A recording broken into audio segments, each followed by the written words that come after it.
Oke, halo teman-teman. Kita kembali lagi pada materi kita tentang penulisan akademik. Untuk materi saat ini, kita akan belajar tentang paragraf deskriptif.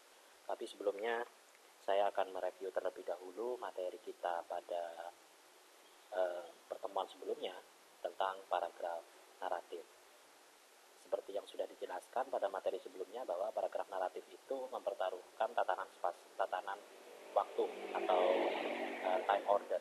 Jadi pertaruhan utama sebuah paragraf naratif itu adalah bagaimana peristiwa ditulis, disajikan sesuai dengan urutan waktu atau kronologi. Oleh karena itu, beberapa kata dan frasa yang bisa mendukung terbentuknya tatanan waktu ini bisa digunakan agar sebuah paragraf itu benar-benar terasa berbentuk narasi. Salah satu frasa atau kata yang digunakan, beberapa contohnya misalnya adalah pada akhirnya, pada suatu malam, di suatu ketika, dan seterusnya. Nah, pada kesempatan kali ini kita akan sama-sama belajar paragraf lain, jenis paragraf lain, yakni paragraf deskriptif. Apa itu paragraf deskriptif? Paragraf deskriptif adalah paragraf yang memunculkan daya sensorik. Ia tidak sekadar menceritakan, to narrate, tetapi juga menunjukkan bagaimana sebuah objek itu bisa seolah-olah terlihat, terdengar, tercium, teraba, dan seterusnya. Deskripsi yang baik itu sebenarnya bersifat figuratif, sehingga pembaca bisa membayangkan secara jelas bagaimana suatu objek itu muncul dalam pikirannya. Bagi penulis pemula, mendeskripsikan sesuatu itu terkadang harus menggunakan metafor. Misalnya, dalam puisi-puisi yang lawas itu, wajahmu seperti rembulan. Kemudian untuk mendeskripsikan rasa renyah sebuah roti atau sebuah makanan misalnya, kita terkadang harus menggunakan kata-kata selayaknya. Misalnya ini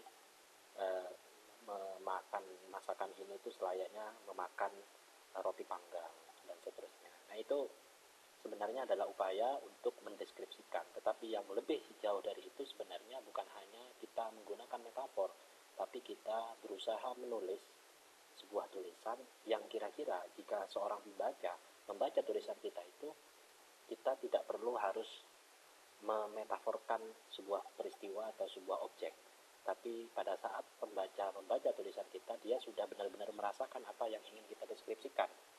Kalau kita ingin mendeskripsikan indahnya rembulan, kita tidak perlu kemudian memasukkan kata-kata rembulan atau menggunakan metafor rembulan di dalam tulisan itu. Tetapi pada saat orang membaca tulisan itu, dia sudah merasa indah, merasakan keindahan, merasakan panorama kenyamanan, ketentraman, dan seterusnya, seperti dia melihat bulan. Nah, itu sebenarnya salah satu bentuk bagaimana tulisan itu harus benar-benar mampu bukan hanya menarasikan, tetapi berusaha menunjukkan. Kalau orang ingin menunjukkan bahwa menulis sebuah makanan ini renyah, dia tidak hanya mendeskripsikan misalnya bagaimana makanan itu renyah seperti roti misalkan, tetapi bagaimana orang ketika membaca tulisan itu, orang sudah seperti makan roti. Nah, ini di dalam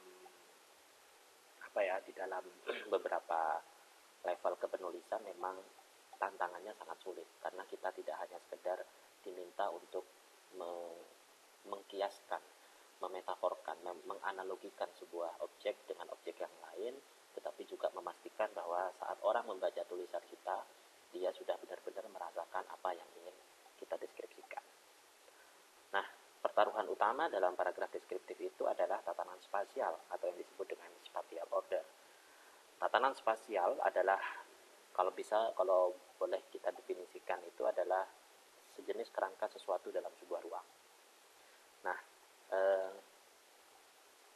kalau kita melihat contoh di slide yang sebelah kanan, ini adalah salah satu contoh bagaimana Alfred Russel Wallace, salah seorang penulis di Eropa sana, mendeskripsikan karakteristik fisik penduduk Tobokan Dayak. Pada saat dia mendeskripsikan suatu etnis, maka dia tidak hanya bertugas untuk sekadar mendeskripsikan saja, menarasikan saja, tetapi terkadang tuntutan lain yang lebih estetis adalah bagaimana si penulis mampu menunjukkan kepada para pembaca. Saat pembaca membaca tulisan tersebut, pembaca sudah bisa membayangkan, oh seperti apa sih, seperti apa wajah, karakteristik fisik penduduk Tobokan itu. Nah, oleh karena itu paragraf deskriptif ini, saat orang menulis sebuah paragraf deskriptif, itu persis seperti seorang pelukis sebenarnya. Jadi sebagaimana pelukis merencanakan di mana ia meletakkan setiap objek dalam lukisannya, maka seorang penulis juga merencanakan di mana ia meletakkan setiap objek dalam tulisannya. Maka dalam paragraf deskriptif, penulis biasanya memanfaatkan tatanan spasial untuk merancang gagasan. Tatanan spasial adalah susunan objek-objek yang dirangkai berdasarkan ruang. Saya akan kasih analogi yang lebih sederhana. Bayangkan misalnya Anda menulis kamar mandi Anda di rumah. Maka Anda perlu mendeskripsikan pertama-tama sisi paling luar dari kamar mandi tersebut. Lalu berpindah pelan-pelan ke sisi dalam, ornamen-ornamen yang ada di dinding, misalnya tempat sabun, atau ya barangkali ada kaca di sana, atau air yang berdecik, kemudian ada bunyi keran, dan seterusnya. Lalu berpindah ke sudut atas, lampu seperti apa, aura cahayanya, dan seterusnya. Lalu berpindah ke sudut bawah, lantainya warna apa, apakah licin, apakah tidak licin, bahkan ke perangkat-perangkat di kamar mandi, atau misalnya di kamar pada umumnya. Apakah ada perangkat seperti sabun, apakah ada odol, kemudian odolnya sudah terpakai kira-kira berapa, apakah dia odolnya sudah lama tidak terpakai, apakah sabun cair atau apa, itu semuanya, bahkan detail-detail kecil, bahkan seperti aroma di kamar mandi, suara-suara bunyi air yang mengucur dari keran misalnya. Bahkan kalau perlu, jika kita mendeskripsikan kamar mandi kita pada saat gelap misalnya, itu seperti apa bunyi-bunyi yang muncul. Bahkan terkadang orang saat mendeskripsikan sebuah rumah, seorang mungkin barangkali harus perlu mendeskripsikan rumah di tengah malam misalnya, pada saat orang sedang lelap-lelapnya tidur, bunyi detakan jam, bahkan dengkuran tidur seseorang itu perlu dideskripsikan. Agar apa semua ini? Sebenarnya agar pada saat orang pada saat orang membaca tulisan kita, dia benar-benar merasakan suasana yang seperti yang ingin, atau seperti yang benar-benar kita rasakan pada saat kita menggambarkan suasana tersebut, pada saat kita berada dalam suasana tersebut. Mungkin orang akan membaca tulisan kita begitu bagus, begitu sederhana, tetapi biasanya tulisan bagus, tulisan sederhana yang orang katakan bagus itu biasanya ditulis dengan agak susah payah. Dan salah satu contoh paragraf yang agak susah payah sebenarnya ditulis adalah paragraf deskriptif. Nah, ada banyak seperti contoh pada paragraf naratif, ada banyak kata atau frase yang membantu kita bisa menulis paragraf naratif. Dalam paragraf deskriptif pun juga demikian. Beberapa kata atau frase yang bisa digunakan untuk menunjukkan tatanan spasial itu antara lain, misalnya di atas, di tengah, di kiri, di balik, di sepanjang lorong-lorong itu, di balik jendela kamar, di tengah malam, di tengah pagi yang buta, di atas loteng tempat, macam-macam. Nah, itu bagian dari contoh paragraf deskriptif, frasa atau kata yang menunjukkan tatanan spasial agar kita bisa terbantu untuk membahas atau menulis paragraf deskriptif.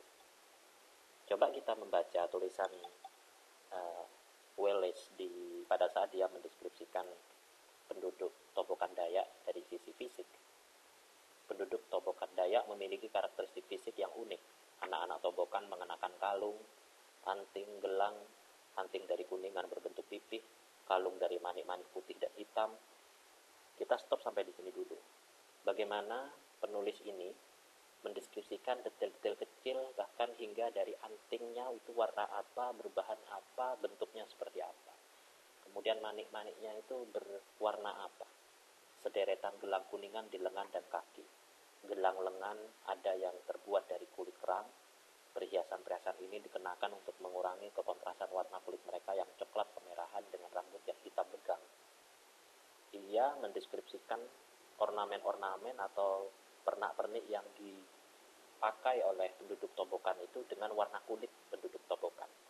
Ini sebuah tulisan yang berusaha mengkombinasikan antara karakteristik fisik, karakteristik penglihatan, dan ini salah satu contoh paragraf yang bahkan di awal-awal kalimatnya sudah cukup berhasil mendeskripsikan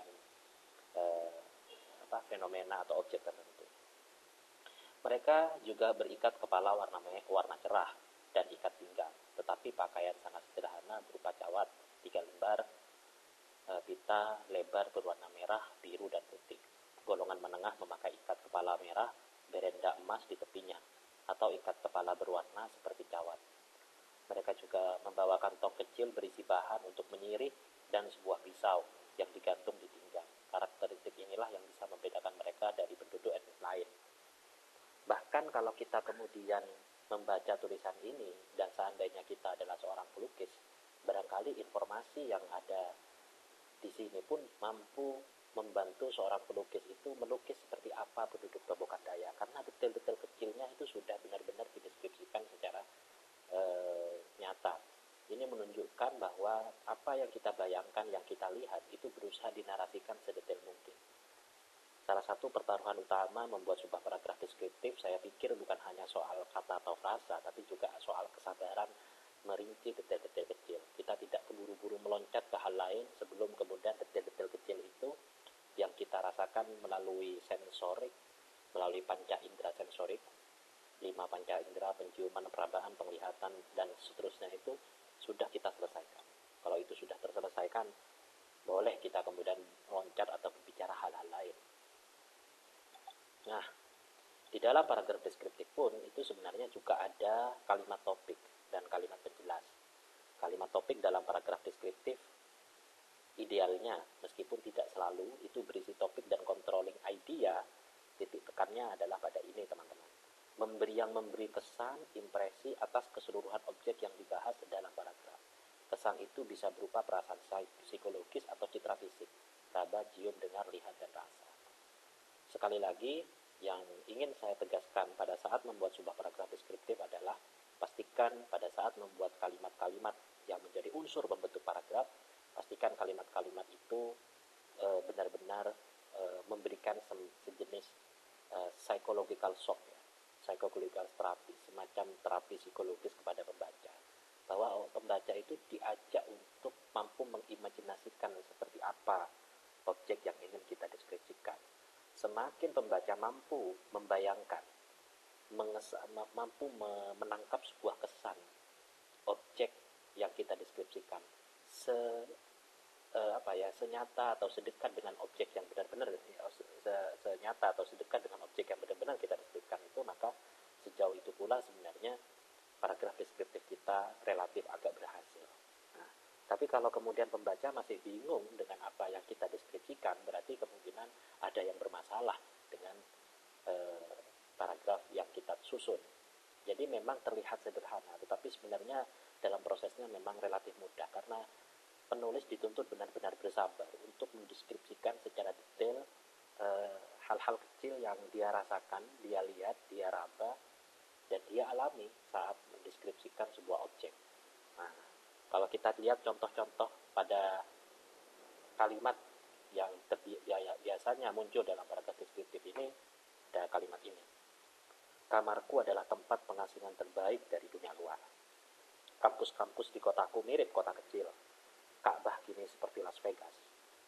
Seperti yang saya katakan, salah satu cara atau metode singkat orang mendeskripsikan sesuatu adalah dengan membuat sebuah metafor, sebuah pengandaian, menganalogikan sesuatu dengan sesuatu yang lain agar citra fisik itu benar-benar muncul di dalam sebuah tulisan.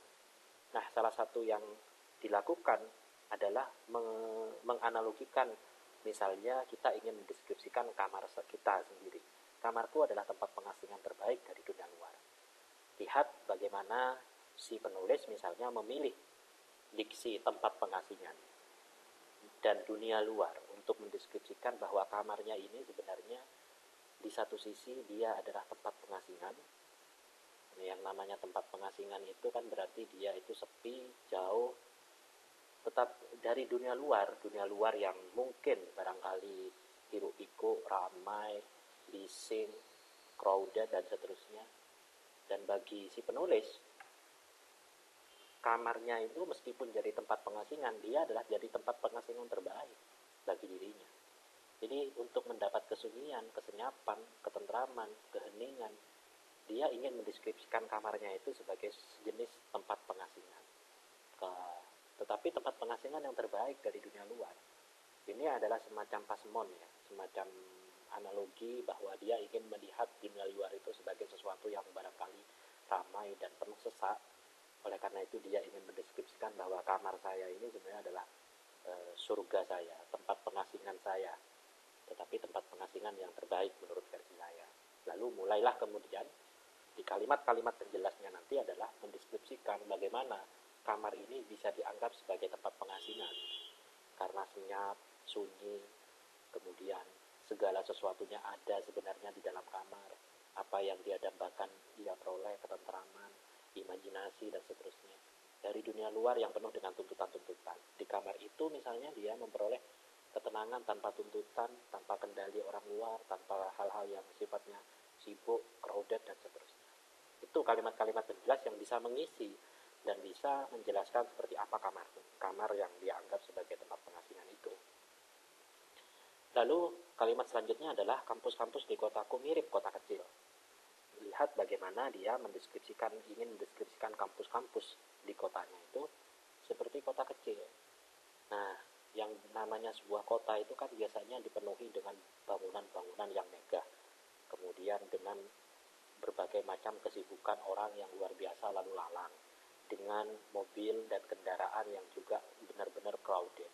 Dalam beberapa derajat tertentu misalnya di kota itu semakin malam dia sebenarnya semakin ramai. Nah, orang seperti sudah cuek satu sama lain. Nah, itu bagian dari deskripsi kota kecil. Nah, seperti apa dia melihat kampus-kampus di kotanya sendiri? Si penulis ini ingin mendeskripsikan bahwa mungkin atau barangkali yang ingin ia deskripsikan selanjutnya di dalam kalimat-kalimat penjelas itu dia ingin melihat bagaimana kampus-kampusnya itu mirip seperti gedung-gedung kampusnya itu mencakar langit, mewah, orang-orangnya sibuk, penuh dengan mobil dan sepeda motor lalu lalang, crowded, orang-orangnya agak cuek di satu sisi, di sisi yang lain juga ya macam-macam. Semakin malam malah semakin ramai barangkali. Jadi dia ingin mendeskripsikan itu. Sama juga ketika si penulis kalimat selanjutnya adalah Ka'bah kini seperti Las Vegas. Dia menggunakan metafor Las Vegas untuk melihat sebuah Ka'bah. Ini sebenarnya ada buku ya, tapi saya lupa siapa penulisnya. Ka'bah seperti Las Vegas itu judul yang menurut saya ingin melihat Ka'bah itu dari sebuah perspektif tertentu, dan ia tampaknya mengimajinasikan Ka'bah atau ingin seperti melihat Ka'bah itu seperti dia pada saat pergi ke Las Vegas.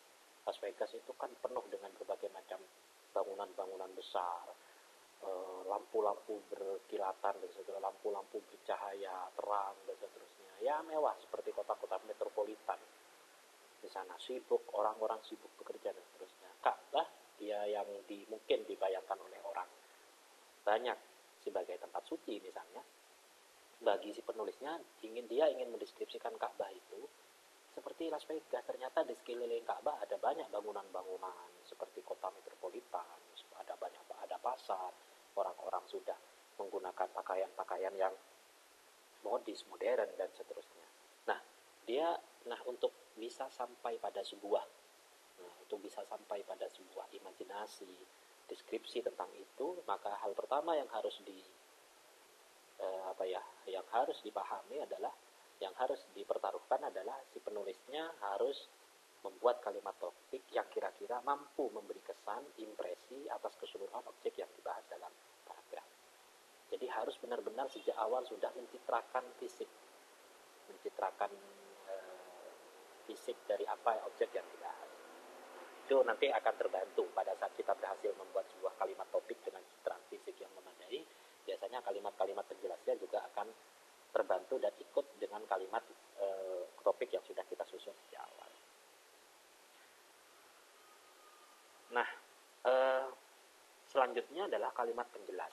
Tadi sudah dijelaskan soal kalimat topik, betapa penting kalimat topik itu untuk pertama-tama sebagai prasyarat bagi munculnya kesan atau citra fisik. Lalu selanjutnya apa yang harus dilakukan dalam kalimat-kalimat penjelas. Kalimat penjelas untuk paragraf deskriptif itu saya bayangkan mirip dengan bumbu paragraf. Ia tidak hanya menyajikan detail, rincian, tetapi juga membuat paragraf itu kaya dan menarik. Ini seperti suatu kombinasi antara estetika bahasa dan kekayaan data. Paragraf deskriptif yang berhasil adalah paragraf deskriptif yang mampu di satu sisi memunculkan kekayaan data dan informasi, tapi di sisi lain dia menjaga estetika bahasa yang digunakan. Semakin detail gambarannya, semakin jelas kesan nyata dari apa yang dideskripsikan. Paragraf deskriptif bisa juga melibatkan warna, ukuran, bentuk, tekstur, gestur, dan sebagainya. Saya kasih contoh lain dari tulisan esai judulnya Turki yang Jauh Tapi Terasa Dekat di Tirto.id, ditulis oleh ZRS tahun 2016. Ini menurut saya salah satu tulisan yang menurut saya juga cukup berhasil mendeskripsikan seperti apa Turki ketika penulisnya ini berkunjung ke sana. Mari kita baca dengan sedikit fokus. Saat menginjakkan kaki di Istanbul, saya tak menemukan imaji Turki yang islami sebagaimana dibayangkan pengagum Recep Tayyip Erdogan dan Adalet Kalkimna Partisi di Indonesia. Di seputar hotel tempat saya menginap di Jalan Istiqlal, hedonisme mudah terlihat. Di tepian jalan yang memanjang sejak alun-alun Taksim itu, berjejer toko-toko mewah, dipadati pengunjung berpakaian dandy, yang kecemerlangannya tak kalah dari orang Eropa yang beberapa hari sebelumnya saya lihat di Frankfurt, Wina, dan Praha. Saat menelusuri beberapa tempat di Istanbul, bukan hal aneh melihat lagi apa yang terjadi di mobil berkap terbuka itu. Public display of affection, dari sekedar berangkulan sampai berciuman beberapa kali saya lihat. Tiba di Jalan Istiqlal, pada dini hari 29 Oktober, saya disambut konvoi mobil yang mengibarkan bendera Turki. Hari itu peringatan Cumhuriyet Bayrami atau Republic Day untuk mengenang peresmian Turki menjadi republik. Suara knalpot mobil ditingkahi teriakan yang tak saya mengerti, memecah dentum suara musik dari klub-klub malam. Pada salah satu senja, saya turun ke pantai yang letaknya tepat di bawah istana Topkapi. Sembari menikmati laut Marmara, saya menyesap segelas kopi instan yang dijual seorang bocah yang berjalan menenteng termos hampir mirip dengan para penjual kopi di sekitar Monas. Pada malam berikutnya, ketika kehidupan malam di Istiqlal mulai berdenyut, suara azan Isya terdengar di sela musik yang berdentang, sesuatu yang juga akan ditemukan jika nongkrong sampai subuh di berbagai tempat hiburan malam di Indonesia. Bagi kita yang jauh, tragedi politik pada akhir pekan lalu mungkin membuka banyak tabir politik, namun boleh jadi tidak. Sampai batas tertentu, rasa-rasanya negara itu terasa akrab dengan kita, kendati sebenarnya jauh secara geografis. Dari peci dan kebab hingga produk melodrama di televisi, Turki seakan tidak jauh-jauh amat. Tulisan ini ingin mendeskripsikan bagaimana Turki yang sempat terjadi tragedi politik beberapa waktu yang lalu, ternyata memiliki sebuah suasana yang mirip dengan suasana metropolitan di Jakarta. Nah, barangkali ZRS ingin menampilkan bagaimana Turki yang mungkin secara geografis jauh dengan kota-kota metropolitan di Indonesia seperti Jakarta dan Surabaya, tapi ia dekat secara afeksi, dekat secara imajinasi. Dan untuk mendeskripsikan itu, dia mendeskripsikannya tanpa harus membayangkan atau membuat metafor bahwa Turki layaknya Jakarta. Dia hanya kemudian mendeskripsikan peristiwa-peristiwa, momen-momen penting yang muncul dan dia temui sepanjang ia berjalan-jalan di Turki itu. Nah, bagaimana sebenarnya kita kalau sebagai penulis, tentu yang ingin belajar menulis, tentu hal utama yang harus kita pahami bukan sekedar informasi yang disampaikan penulis, tapi bagaimana struktur bentuk tubuh tulisan yang ditulis oleh ZRS ini sehingga kita sebenarnya bisa menirunya. Kita akan bisa mempelajari strukturnya. Mari kita coba lihat bagaimana ia menggunakan beberapa kosakata yang unik, saya pikir.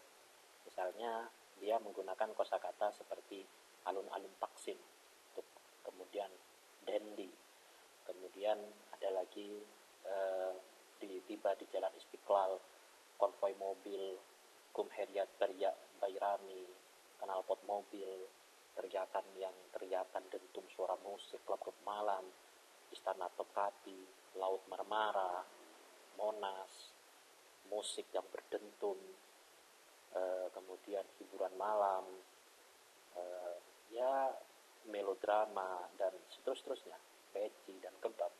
Ini istilah-istilah yang saya pikir kosakata ini hanya mungkin bisa kita peroleh jika kita memiliki sebuah kekayaan data. Nah, kalau kita tidak memiliki data, tidak melakukan riset ini kecil-kecilan, ya kita tidak mungkin mampu sampai pada beberapa informasi atau beberapa istilah-istilah yang menurut saya penting ditulis. Tetapi kekayaan data ini tidak hanya ditulis secara akademis oleh CNRS, tapi dia ditulis dengan suatu sajian yang sangat estetis.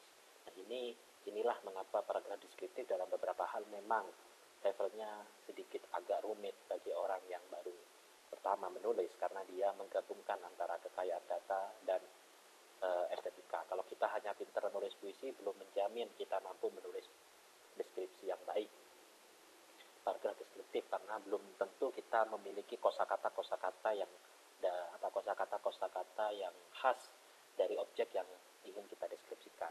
Begitu pula, meskipun kita seorang periset yang luar biasa, kita memiliki banyak data, belum tentu pula kita mampu membuat paragraf deskriptif yang baik jika kita tidak mampu menggunakan bahasa-bahasa yang estetik, yang figuratif, yang memunculkan citra-citra fisik. Nah, dan semacam menggedor psikologi pembaca. Saya pikir itu poinnya dari paragraf deskriptif. Oke, kita berlanjut pada materi tambahan, yakni tata bahasa. Tata bahasa yang kita akan pelajari sekarang adalah konjungsi koordinatif. Nah, seringkali, apa itu konjungsi koordinatif? Mari kita pelajari bersama. Seringkali dalam paragraf deskriptif ditemukan kata atau frase koordinatif, seperti bukan, tidak, bukan hanya, tidak hanya, melainkan juga, tetapi juga, dan seterusnya. Konjungsi ini mengikuti aturan gramatika berikut. Ingat ya, beberapa kali dalam tulisan-tulisan memang kita harus lepas dari gramatika, tetapi memang kita juga perlu memahami unsur gramatik tata bahasa yang baik dan benar itu. Kata bukan selalu diikuti kata benda, sementara kata tidak diikuti kata kerja. Misalnya nih, saya bukan pegawai. Itu betul, tapi saya tidak pegawai, itu yang keliru. Saya bukan bekerja, itu keliru. Yang betul adalah saya tidak bekerja. Jadi, kata bukan itu diikuti oleh predikat yang sifatnya nominal. Tapi kata tidak diikuti oleh predikat yang sifatnya verba. Nah, itu intinya. Sama, bukan hanya itu berdampingan dengan melainkan juga. Tidak hanya berdampingan dengan tetapi juga. Ini yang lumrah lazim. Yang namanya lumrah lazim seringkali juga bisa dilanggar. Saya sering menemukan, bahkan saya seringkali juga tidak sadar menggunakan kata-kata bukan untuk verba yang untuk verba predikatnya. Saya bukan hanya mengulang, biasanya saya bukan hanya mengulang penjelasan dan seterusnya. Itu seringkali tidak sadar, meskipun sebenarnya kata bukan itu bukan untuk verba, tapi untuk nominal. Harusnya saya tidak mengulang penjelasannya. Tetapi jarang sekali saya keliru saat menggunakan kata tidak. Jarang saya menggunakan saya tidak pegawai, bukan. Saya bukan pegawai. Jarang. Nah, gitu ya. Ini ada contoh-contoh yang barangkali bisa membantu kita untuk memastikan bahwa kata bukan tidak itu digunakan secara proporsional dan tepat sasaran. Bahwa tidak itu saya bukan mahasiswa, bahwa bukan itu selalu dengan nomina. Tidak itu selalu dengan verba. Begitu pula bukan hanya, saya bukan hanya dosen, melainkan juga pengusaha. Saya tidak hanya mengajar, tapi juga berbisnis, dan seterusnya. Selanjutnya kita seperti biasa, selain ada tata bahasa, kita juga belajar soal tips-tips saat kita menulis paragraf deskriptif. Tips yang saya bagikan adalah soal variasi pembuka kalimat. Dalam paragraf deskriptif, begitu pula dalam paragraf naratif, kalimat-kalimatnya seringkali tersusun dari preposisi atau kata depan yang menunjukkan tempat, waktu, atau kepemilikan. Misalnya, beberapa preposisi yang dapat membantu kita untuk memperlancar tulisan, membuat tulisan lebih smooth, antara lain misalnya di pagi hari, di saat dentuman musik mulai bersuara, mulai terdengar keras, di saat azan mulai mengumandang, di saat pagi yang sangat buta, dan pada 3:00 dini hari, di balik trauma itu, di belakang gedung, melampaui prestasi itu, sepanjang jalan itu. Pagar dengan cat putih, wanita dengan rambut merah, dokter dengan senyum manis, buku dengan sampul putih, dan seterusnya. Semua ini merupakan bentuk atau variasi pembuka kalimat yang mungkin dan barangkali penting membantu kita menulis paragraf deskriptif. Nah, sebenarnya frase proporsional ini bisa diletakkan bukan hanya di akhir, melainkan juga di awal, bahkan di tengah kalimat. Peletakan yang fleksibel ini berfungsi untuk menjaga fleksibilitas paragraf agar tidak monoton. Akan tetapi tidak semua frase proporsional tersebut bisa dipindah. Mari kita lihat contohnya. Mengapa penting saling membuka menggunakan variasi agar orang itu tidak bosan membaca tulisan kita? Tidak semuanya proposisi itu harus diletakkan di awal kalimat. Mengapa kalau tidak kita bisa meletakkan di tengah atau di akhir, mengapa tidak melakukannya? Yang terpenting menjaga ritme dan irama tulisan itu adalah sesuatu yang keniscayaan. Contoh, saya merasa gugup setiap kali ingin bertanya di kelas saat masih kanak-kanak. Coba kita lihat nada tulisan pertama dengan tulisan yang kedua, kalimat kedua. Saat masih kanak-kanak, setiap kali ingin bertanya di kelas, saya merasa gugup.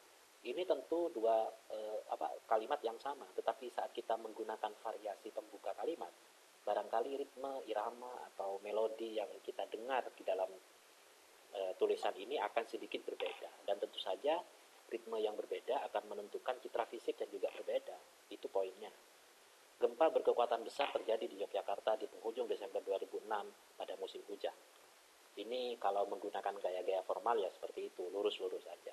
Tapi kalau ingin meningkatkan citra fisik, barangkali bisa kita variasikan. Di penghujung Desember 2006 pada musim hujan, gempa berkekuatan besar terjadi di Yogyakarta.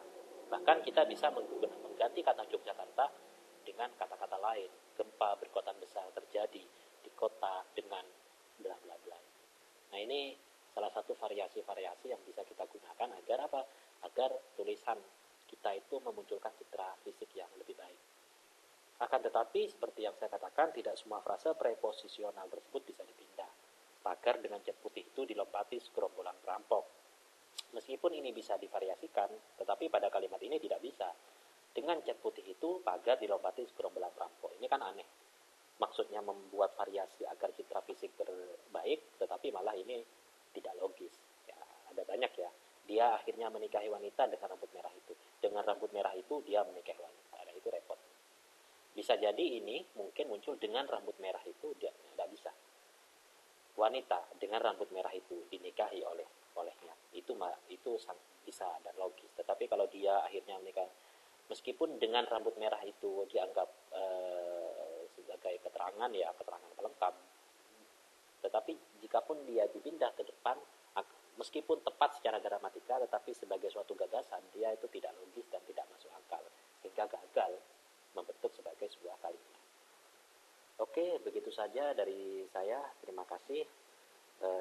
Untuk selanjutnya kita akan belajar paragraf lain, yakni paragraf prosesual.